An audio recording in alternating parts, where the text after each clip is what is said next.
Discipline isn't something people see in you. It's something they infer from you.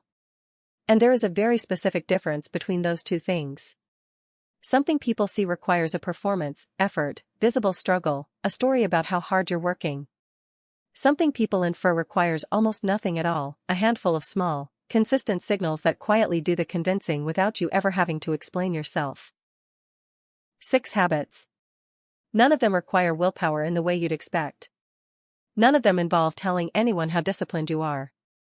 And together they explain why some people walk into a room and are simply assumed to be competent, composed, and in control, long before they've said or done anything to actually prove it. Stay with me until habit number 6, because number 6 is the one that explains why the other 5 actually read as genuine discipline instead of a performance that eventually cracks under pressure. Without it, the other 5 are just a costume. With it, they become who you actually are. But first, habit number 3 is the one that's going to surprise you most, because it has nothing to do with how you speak, what you wear, or how you work. It's about how fast you walk, and it may be the single most powerful discipline signal on this entire list, and almost nobody is doing it on purpose.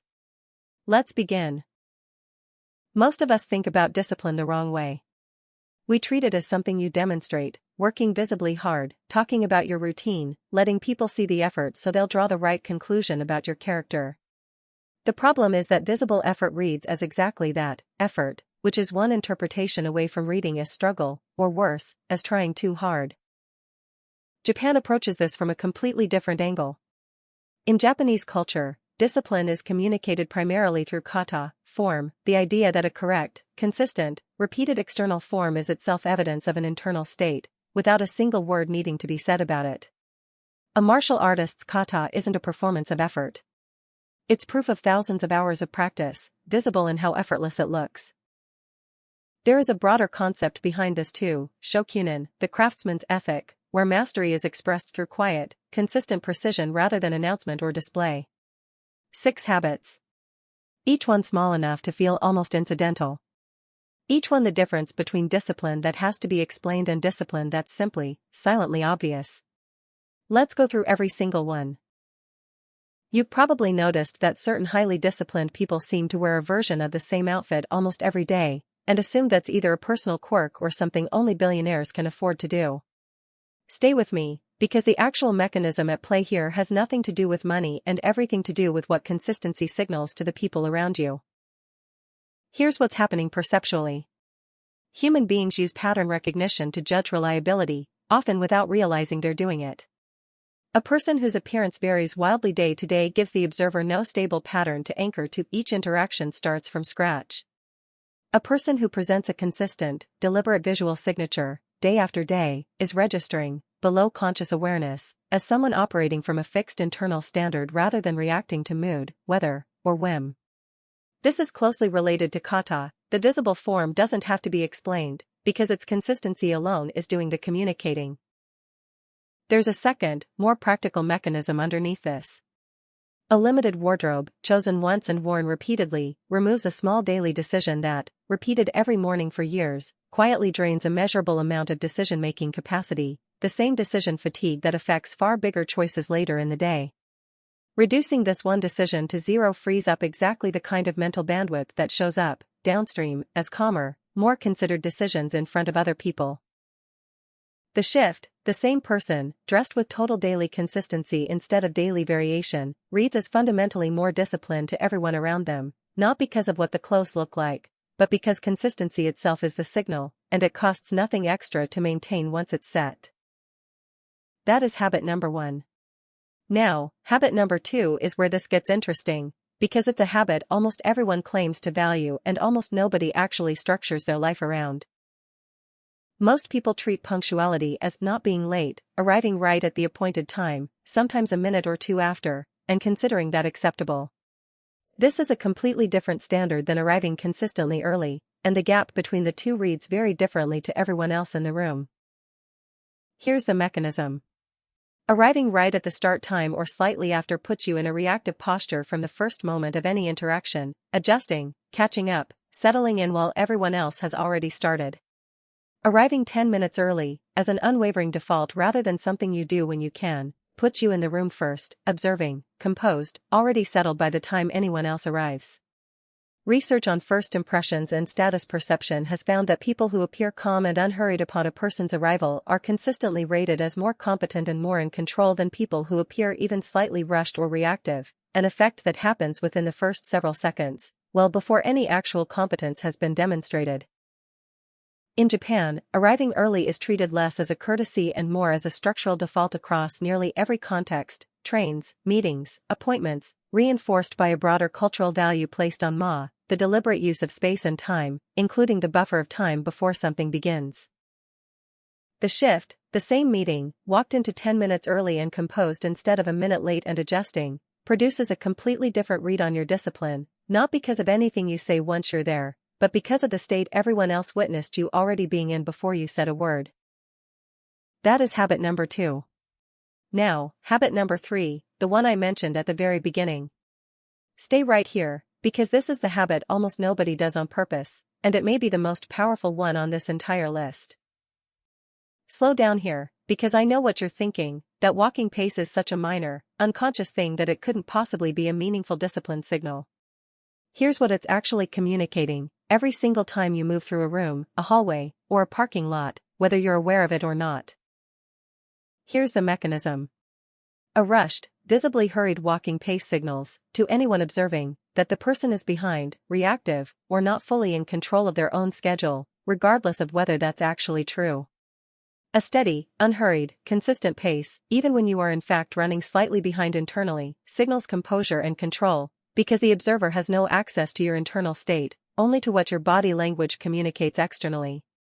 This is one of the purest examples of kata in daily life. The external form, maintained consistently, becomes the entire signal, independent of the internal reality behind it. There's a compounding effect here too. A person who's trained themselves to walk at one steady pace regardless of internal urgency tends, over time, to actually become calmer internally as well, because the body's outward state and its internal state aren't as separate as they seem.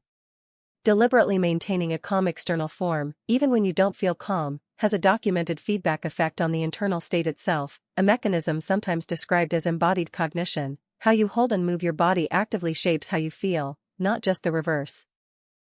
The shift, the same person, in the same amount of internal rush, reads as completely composed or completely frantic depending entirely on their walking pace, and unlike almost everything else on this list, this one is both an external signal and, over time, an actual internal training method for real composure. That is habit number 3.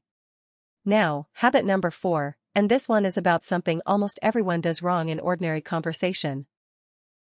Most conversations run on an unspoken rule that silence is uncomfortable and needs to be filled quickly. A response arrives almost the instant the other person finishes speaking, sometimes even overlapping with their last few words. A brief, comfortable pause before responding does something most people never consider trying. Here's the mechanism. An immediate response signals, subtly, that you'd already formed your answer before the other person finished, which can read as reactive, or as not having fully considered what was said. A short, deliberate pause, even 1 or 2 seconds, signals genuine consideration, and research on conversational pacing and perceived thoughtfulness has found that speakers who pause briefly before responding are rated as more credible and more intelligent by listeners than speakers who respond instantly, even when the actual content of the response is identical. This connects to the broader Japanese cultural comfort with silence, again, applied to conversation this time, where a pause isn't an awkward gap to be filled but a meaningful, intentional space that adds weight to what follows it. The shift, the exact same response, delivered after a brief, comfortable pause instead of instantly, is perceived as more thoughtful and more credible. The content never changes, only the timing does, and the timing alone shifts how competent you sound. That is habit number 4. Now, habit number 5, and this is about a small, physical, repeated ritual that quietly does a lot of the same work habit one's wardrobe does. The same notebook. The same pen.